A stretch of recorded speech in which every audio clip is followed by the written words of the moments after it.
this week had a lot more announcements than last week.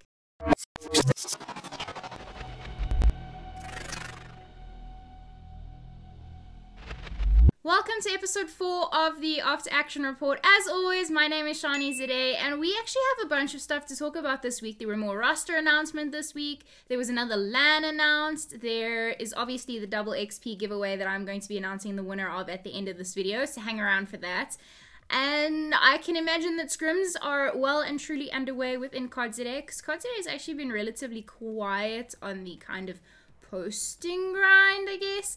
But that is to be expected. But without further ado, let's chat about the game. There was a playlist update, as there is every week, but there was a playlist update this week that introduced something that's really cool, especially if you've been trying to search for S&D games. Now, I think it's called Tactical Mosh Pit, if I'm not mistaken, but it's a 3v3, so parties are allowed, 3v3 side, where it includes Team Deathmatch, Kill Confirmed, and S&D, which is quite nice because for those of you who didn't know, once you finish a map and you've just played it, usually it's kind of like grayed out, you can still vote for that map again. So it's basically like S&D 24/7 if you get into the correct lobby and you have enough votes on your side.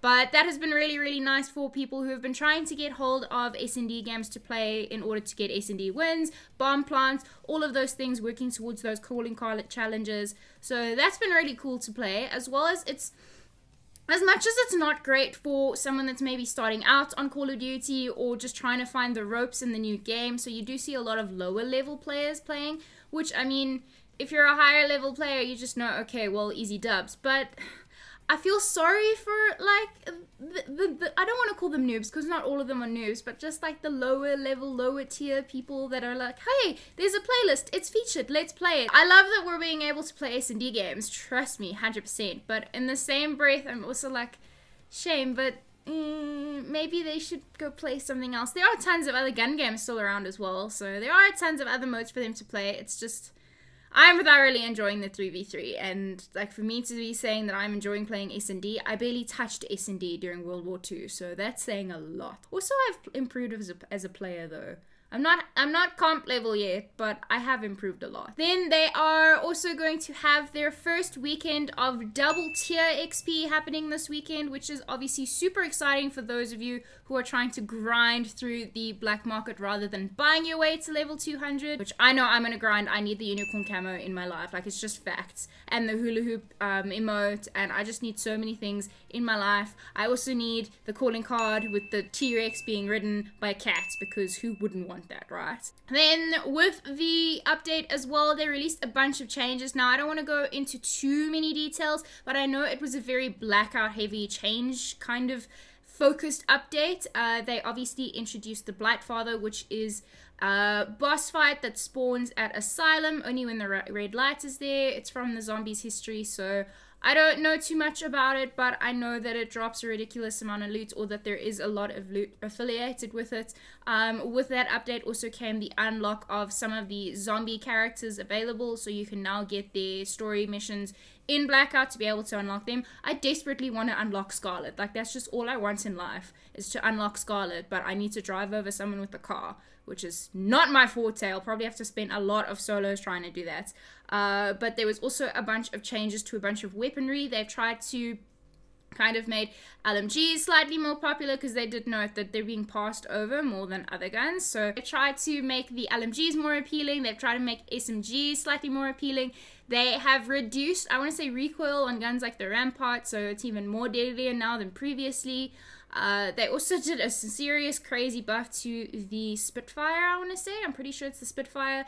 Biggest note though is that they removed 9bang out of Blackout, which, I mean, they just say they want to see how it plays out, but they removed 9bang for now, which is really great. They also increased the drop of character items, which is really, really exciting. Although they're only dropping the items personal experience of the characters I already have, which is annoying me. Like, if I come across one more set of poker chips, I'm gonna be sad, because I already have Crash. I've had Crash for a while, and my Crash looks fancy.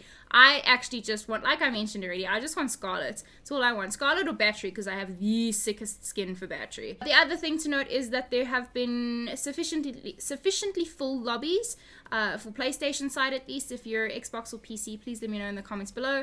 But our lobbies for PlayStation have been full all the time. We've had 100-player lobbies. Solos, I've had 88-player lobbies, which is really exciting. So that's awesome to hear that it's still stable as possible. I had a little personal net issue recently, but game Blackout has been as stable as it has been, which is really exciting. There's been 1 or 2 games where I get disconnected, but other than that, it's been a really enjoyable experience. I went and dabbled in some multiplayer again. It was fun. But Blackout has definitely stolen my heart. I didn't expect it to because I'm not a Blackout or Battle Royale fan, but Blackout has absolutely stolen my heart, which says a lot because I really did not like its predecessors. Then just a last bit that I wanted to mention, this isn't so much the game, but more Activision Blizzard side. They had some form of event, something happened recently, press thing, that's the official thing of what it was called.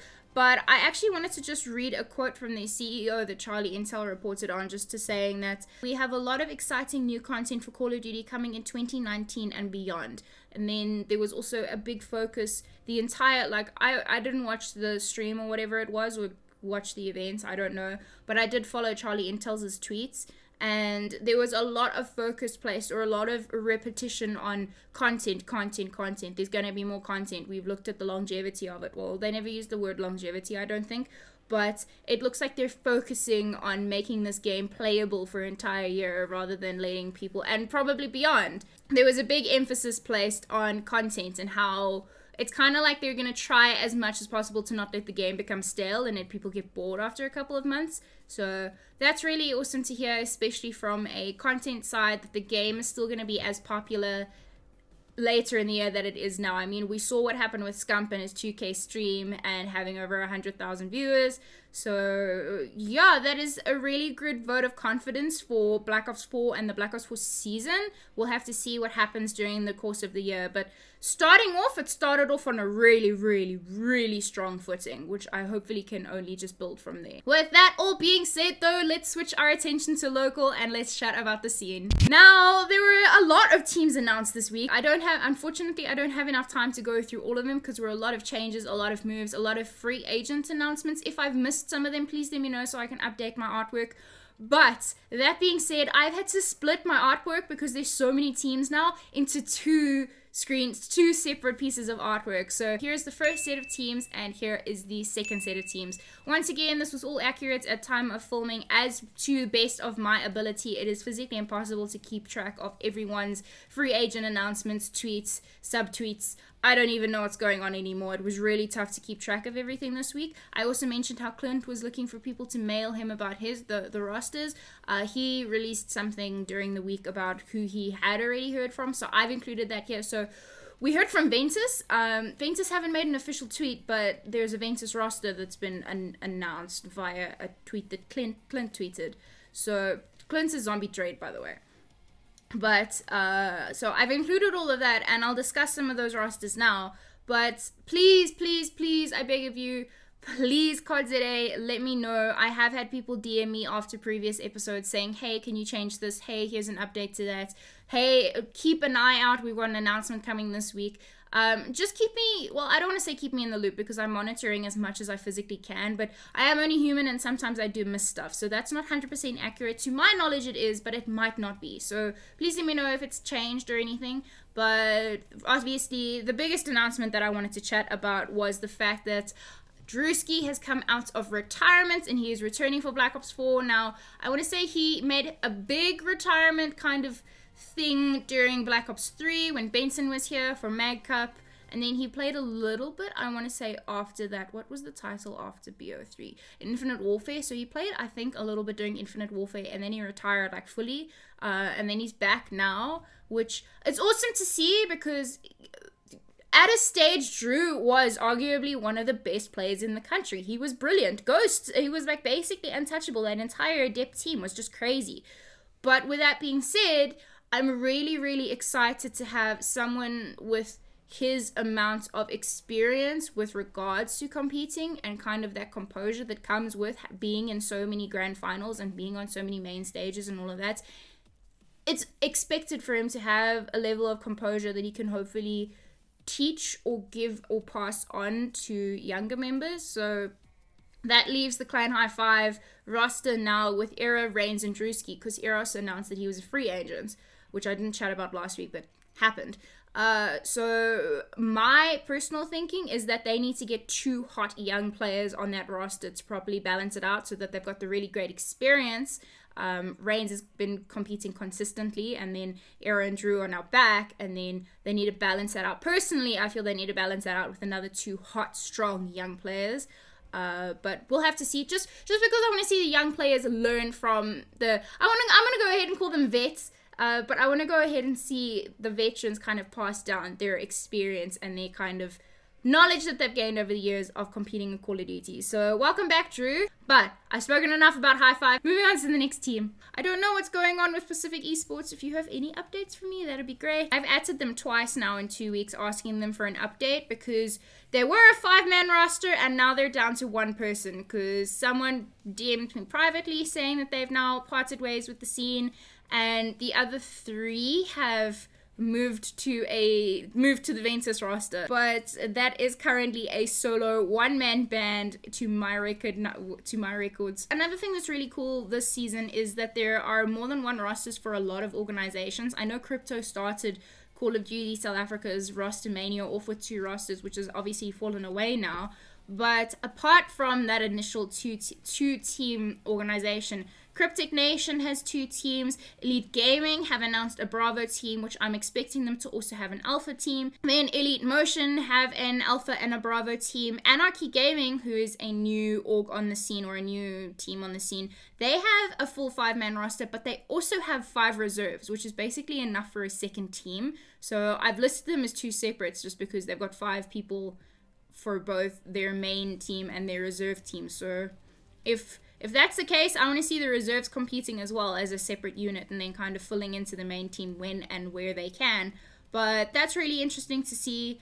Then I do want to mention how I've seen tons of SA card battles happening during the course of last week, this week. I have seen ACGL, XP wages going on. So there's a bunch of stuff happening online that a lot of people, obviously, COD today is getting into the kind of loop of scrims and stuff. I have spectated some of the scrims just because I want to get my casting practice in ahead of the event coming on the 1st, and trying to get as much COD caster practice in as possible.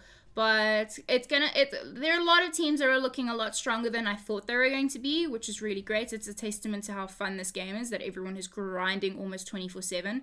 So that's great. I've actually had to flip my paper over this week, guys. There's so much stuff to talk about. But let's move on to the meta. There haven't been any official rule set changes. I know there's been a ton of gentlemen's agreements and a ton of recommendations from pros as to which should be included, which should be excluded. I don't want to go on hearsay or anything like that just yet. I'll stick to just reporting on the official announcements, but there has been a lot of kind of chatter in and amongst the pros online about what should and shouldn't be played, who should be played, who shouldn't be played. There's been a lot of clips for certain specialists and their equipment as to how is this allowed into competitive. I mean, I was playing a pub friendly 3v3 S&D. I was a last man standing against, I want to say 2 other players, I'm not 100% sure. And hey, I was playing as Prophet and my Seeker Mine just happened to become available, and I was like, oh, easy win, because now I'm going to be able to pinpoint exactly because the Seeker's going to find it for me. So a lot of questionable kind of specialist equipment and alts that I don't 100% agree with, but we'll have to wait and see the further changes that are going to go into the competitive rule set. I know a lot of people have been saying stuff about tacticals and the kind of lack of smokes, especially for S&D or games like S&D.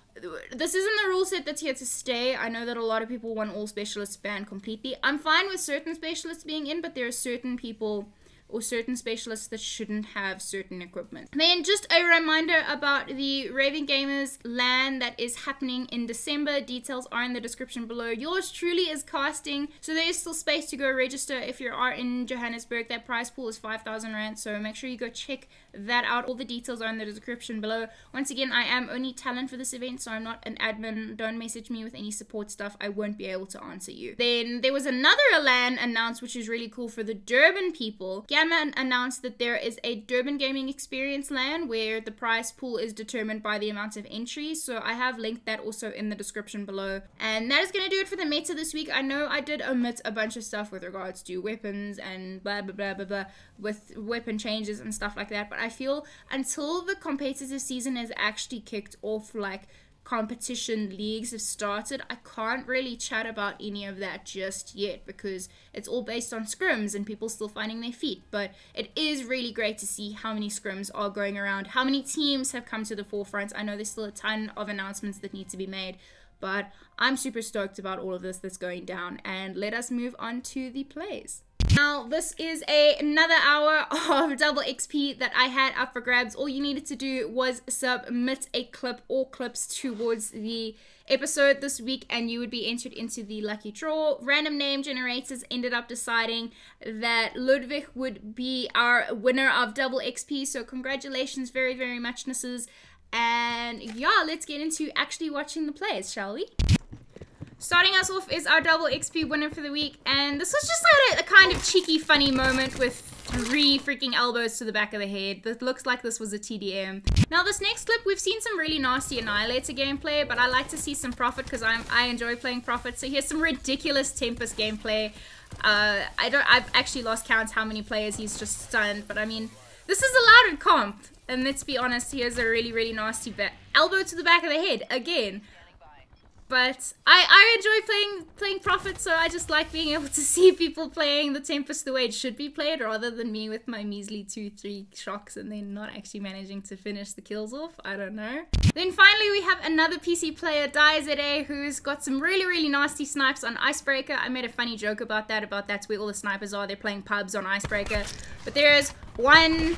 There's the second one. Of course, he's going to follow that up with the third. Unfortunately, a miscollapse, but there's the fourth. And there's a funny little one that's just like, hey, there's an Ajax. Nope, run around. I'm not dealing with that. I'm ruined. I can just rotate around with my grappling gun because I can. That is going to be it for the episode this week, guys. I really appreciate the continued support. We're almost a month into it, and I'm really, really stoked to see that you guys are enjoying it and that you guys are supporting the series.